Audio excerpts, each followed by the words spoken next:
Yeah, Mike, I want to ask you about Officer Devers. That's who Alexis was referring to. We heard her testimony yesterday. She was pretty feisty on cross-examination. Actually, she was on direct examination by the defense.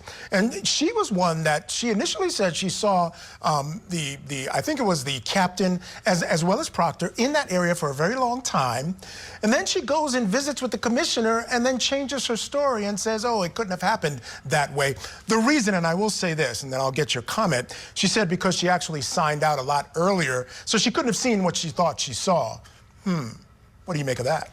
You know what? So here's the thing. This is an event that happened over 3 years ago, right? It's very understandable that people would not have the exact minutia of every single minute of the day that they were. At the time, they did not know that they were investigating a crime that would be the most famous retrial of the century, right? So is the jury expected to believe that 12 people in the house saw John O'Keefe come into the house, covered it up, haven't spoken in 3.5 years, and then the EMS agents, and then Michael Proctor and his team, and all of them are all part of it?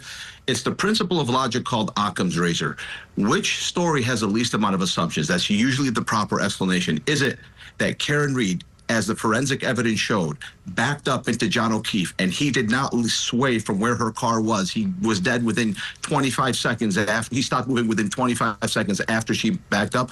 Or that Michael Proctor, Sergeant Mechanic, Sergeant Devers, all of these people went and took the taillight evidence, broke it. They knew that it would be important evidence. They ran to the scene, rushed ahead of the crime unit, the investigation unit, and planted under the snow, and then they took off the snow with the snowblower, saw the taillight evidence. It's just beyond imagination. It's just a farcical theory.